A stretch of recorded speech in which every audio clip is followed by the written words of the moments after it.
If 1,500 corporations pretty much control 535 men and women, what if 2,000 people in each congressional district decided to get serious about their country and their world? And let's say they all got together and they agreed on an agenda of first stage improvements in our country. A lot of what Europe has now, Western Europe, a lot of what I just mentioned. You know, 1 out of every 3 workers doesn't earn a living wage. Does anybody in this country, other than a few ideologues, believe that you work full-time and you can't support the basic necessities of life on Walmart wages? Okay, so let's say we have a 12-point agenda. Aren't you tired by now? You gotta be tired by now. You got the strongest knees I've ever seen. You're tired.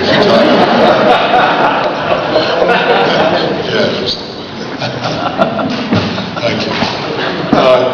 All right, so they get together and they say, here's what we're going to do. We're going to pledge 200 hours volunteer time a year. We've got this 12 redirections program.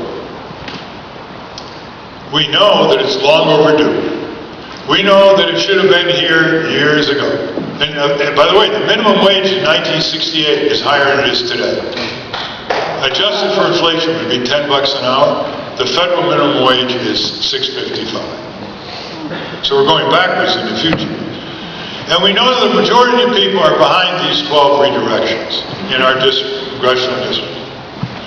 We're going to pledge 200 serious volunteer hours a year. That's 5 hours a week. 4 hours a week. No big deal. You know, it's like watching a pro football game once a week. We're going to raise $200 each, and we're going to open 3 offices in the district with 3 full-time people that we're going to hire to provide the continuity week after week, because, you know, we got jobs and other things. We'll add 200 volunteer hours. And then we're going to have an announcement. And we're going to say to our 2 senators and representatives, you will show up at a certain time when you're not in session at a certain auditorium in our district. And we're going to present our agenda. And you know what we're going to call it? It's going to be called an ultimatum. No more Americans are going to die because of lack of health care.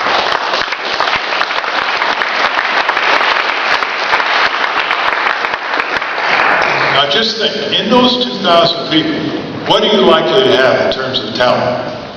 Lawyers, accountants, graphic artists, organizers, people who know how to raise children and have done it. You will have people who know the history of the district. All kinds of talents you'll have. Computer types. You have all kinds of talents. Then you pick 3, very rigorous selection, full-time people. In addition, 3 offices. They are the heartbeat of the district. They know everything going on that the members of Congress wouldn't want you to know. They will know exactly what your 2 senators did at 11 o'clock on Tuesday on the Senate floor that they don't want you to know about. And they can relay it to all the people in the district through the internet and the email list. Once this is done with every congressional district, I guarantee you from a deep knowledge of Congress, 80% of that list you'll have in 18 months. You know why? Because there's only one thing, ultimately, a member of Congress wants. More than corporate money, more than media, your vote. And you can say, you're going to have a tough primary candidate. You're going to have a tough opponent. You're going to have to really sweat it out. It's not stay in those watering holes around Washington, D.C. You're going to have to come out all over the district. And I assure you that they will either quit or they'll shape up. And I've seen them shape up in the 60s and 70s. Some of the worst senators became the greatest champions of consumer protection in American history, like Senator Warren Magnuson from Washington State, because of the heat back home, the rumble, and they weren't even organized like I'm talking about. This is the anti-war and the pro-civil rights and so on. And they got a little scared that it was going to sweep them away. Now, there are far more difficult things Americans do than organize Congress action groups in every congressional district, as I've described. They raise children. You want anything more difficult than that? They rescue children from the streets. You want anything more difficult than that? They overcome injuries, accidents. They have to hold down a job or two jobs and take care of an ailing grandparent or a parent. So they should never say to themselves, oh, this is too difficult.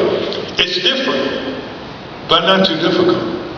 We just don't grow up civically involved. We don't learn civic skills in elementary school and high school, college, not to mention law school.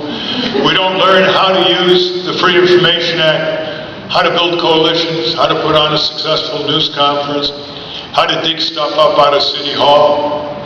We don't learn how to not be discouraged, to be resilient, to bounce back, to make your last defeat your best teacher. These are all civic skills forging a civic personality. You remember Michael Jordan, the basketball player? There are at least 10 members of the NBA who are as skilled as he was physically. Why was he different? He had what was called the unrelenting athletic personality of never wanting to give up until it's over. That's what drove him for that final basket. Well, that's what we have to develop as a civic personality, because we're very prone to getting discouraged and demoralized, and we have these spurts. I know in studying civic activity around the country, there's a new team every 5 years. Hey, where's the old team? Oh, they just got burnt out. No, this is the kind of group that wouldn't get burnt out. It would have its festivals, its music, it would have its social activities.